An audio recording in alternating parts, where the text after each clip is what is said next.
Hi friends, welcome again to my channel. So जैसे कि आपको पता है we are continuing our concept of serializability in transactions. तो अब तक हमने किया व्हाट इज सीरियलाइजेबिलिटी। किसी भी नॉन सीरियल शेड्यूल को अगर हमने सीरियलाइजेबिलिटी के लिए चेक करना है then we have two method. The first one is conflict serializability and the second method is view serializability. तो मैंने अपने एक प्रीवियस वीडियो ट्यूटोरियल में आपको बताया था then what is the basic relationship between conflict serializability and view serializability. Okay, तो जिसमें हमने समझा था किसी भी नॉन सीरियल शेड्यूल को सबसे पहले हम चेकअप करते हैं सीरियलाइजेबिलिटी के लिए with the help of conflict serialisability method.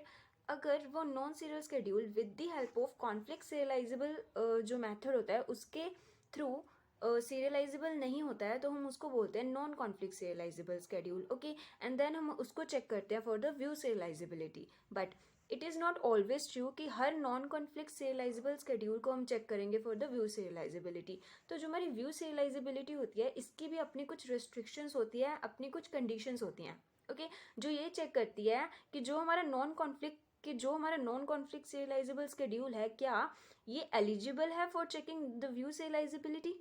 Okay, तो उसके लिए जो हमारी व्यू सीरियलाइजेबिलिटी होती है इसकी अपनी एक कंडीशन होती है और वो क्या कंडीशन होती है that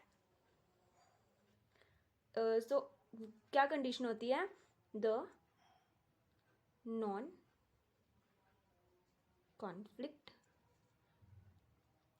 serialisable schedule must consist of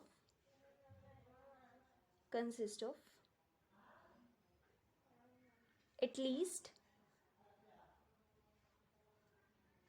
one blind write. Okay, one blind write. तो यहाँ पर हमारे पास एक टर्म आ जाती है कि ये ब्लाइंड राइट बेसिकली क्या होता है।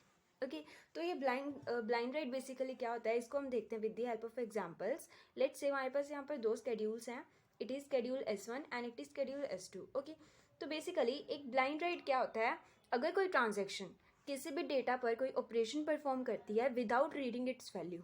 ओके, लेट्स से हमने क्या किया, हम बैंक में गए, हमने क्या किया सीधा हमारे अकाउंट में 1000 रुपीज़ हमने ट्रांसफ़र कर दिए विदाउट ये जाने कि उसमें करंटली कितना बैलेंस प्रेजेंट है। ओके, तो इस टाइप के जो हमारे राइट्स होते हैं इसको हम बोल देते हैं ब्लाइंड राइट, जो राइट बिना उस डेटा की वैल्यू रीड के परफॉर्म किए जाते हैं। ओके, तो सबसे पहले व्यू सीरियलाइजेबिलिटी क्या कहता है, अगर एक नॉन कॉन्फ्लिक्ट सीरियलाइजेबल शेड्यूल है इसको हम चेक करेंगे फॉर द व्यू सीरियलाइजेबिलिटी अगर इसमें एटलीस्ट एक ब्लाइंड राइट प्रेजेंट होगा। ओके, तो हम इसको एग्जामिन करते हैं हमारे दो ये नॉन कॉन्फ्लिक्ट सीरियलाइजेबल शेड्यूल्स पर। ये भी हमारे पास नॉन कॉन्फ्लिक्ट सीरियलाइजेबल शेड्यूल है और जो हमारा S2 है ये भी हमारे पास क्या है, non conflict serializable schedule. Okay, तो सबसे पहले हम इसमें देखेंगे अब क्या कंडीशन है फॉर द व्यू सीरियलाइजेबिलिटी, इसमें एटलीस्ट एक ब्लाइंड राइट तो होना ही चाहिए। ओके, तो इसमें अगर हम देखें तो we can see that there is one blind write present.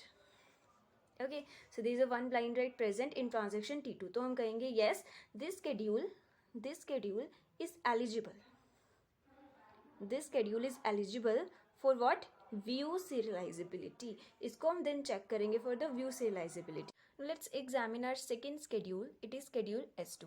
Now अब हम देखेंगे कि although we know it is also non conflict serializable schedule but इसको हम श्योरली नहीं कहेंगे कि ये सीरियलाइजेबल भी नहीं है, क्योंकि हमें पता है अगर एक schedule non conflict serializable schedule है तो उसको हम चेक करते हैं for the view serializability. But view serialisability की अपनी कंडीशन है क्या, वो जो नॉन कॉन्फ्लिक्ट सीरियलाइजेबल शेड्यूल है इसमें एटलीस्ट एक ब्लाइंड राइट तो होना ही चाहिए। ओके, तो हम यहाँ पर देखेंगे इस S2 में क्या इसमें कोई ब्लाइंड राइट है, एक या एक से ज़्यादा, then we can see that there is no any blind write. Okay, because this write is also done after reading। इसने पहले रीड किया डेटा को एंड देन इसने राइट किया। सेम इसमें भी हम देख सकते हैं पहले इसने बी की वैल्यू को रीड किया एंड देन उसमें कुछ राइट किया। So we can say that इसमें कोई भी ब्लाइंड जो हमारा राइट है वो नहीं है। ओके, तो इसको आगे डायरेक्टली हम कह सकते हैं कि दिस नॉन कॉन्फ्लिक्ट जो हमारा सीरियलाइजेबल शेड्यूल है it is non serialisable schedule. Okay, तो ये जो कॉन्सेप्ट है व्यू सेलाइजिबिलिटी का, ये एक तरह से हमारे लिए बेनिफिशियल भी है, क्योंकि हमें इसको फर्दर व्यू सेलाइजिबिलिटी के लिए चेक नहीं करना पड़ेगा। अगर कॉम्पिटिटिव में आपसे ऐसे कुछ क्वेश्चंस पूछ ले जाते हैं कि ये स्केड्यूल हमारे पास नॉन कॉन्फ्लिक्ट सीरियलाइजेबल स्केड्यूल है, तो बताइए क्या ये सीरियलाइजेबल है, तो हम डायरेक्टली कह सकते हैं कि इसमें कोई ब्लाइंड राइट प्रेजेंट नहीं है, तो हम कहेंगे this non conflict serialisable schedule is directly a non serial schedule. Okay, तो इसको हम व्यू सीरियलाइजेबिलिटी के लिए चेक नहीं करेंगे। ओके, तो ये बेसिक फंडा था व्यू सीरियलाइजेबिलिटी के लिए। तो ये कंडीशन है जो व्यू सीरियलाइजेबिलिटी की है, हमारे लिए समझना बहुत ज़्यादा इंपॉर्टेंट है, क्योंकि इसी के बेसिस पर हम क्या करेंगे, किसी भी नॉन कॉन्फ्लिक्ट सीरियलाइजेबल स्केड्यूल को चेकअप करेंगे for the view serializability. Okay, तो जैसे कि हमने हमारी कॉन्फ्लिक्ट सीरियलाइजेबिलिटी में देखा था कि कॉन्फ्लिक्ट सीरियलाइजेबिलिटी को चेक करने के हमारे पास 2 मेथड्स हैं, तो वही सेम हमारे पास व्यू सीरियलाइजेबिलिटी में भी है। So view serializability also introduces 2 of its methods. Okay, so here is view serializability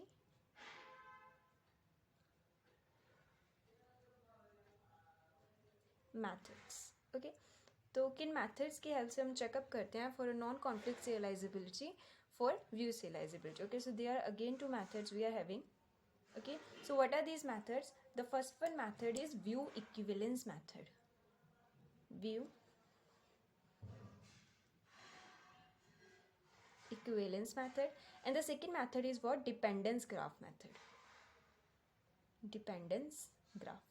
Okay, okay, so these are the 2 methods जिनको हम यूज़ करते हैं for the view serializability. Okay, again in दोनों methods के अपने कुछ मेरिट्स एंड डिमेरिट्स हैं, but अगर हम कहें एग्जाम्स पॉइंट ऑफ व्यू से, अगर आपको कॉम्पिटिटिव में ये क्वेश्चंस पूछा जाए, तो मोस्टली जो मेथड यूज़ किया जाता है उसको हम बोलते हैं डिपेंडेंसी मेथड। ओके, तो ये ज़्यादा प्रेफरेबल मेथड है, इसको ज़्यादा प्रेफर किया जाता है to check non conflict serializable schedule for the view serializability because this method is more efficient than this method. Okay, तो ये दोनों मेथड्स की वर्किंग है, किस तरह से वर्क करते हैं, ये फाइंड अप करते हैं for the non conflict serializable schedule for the view serializability, इनको हम देखेंगे हमारे फर्दर ट्यूटोरियल्स में। ओके, आज के लिए होप सो गाइस आपको जो वीडियो है वो इन्फॉर्मेटिव लगी होगी।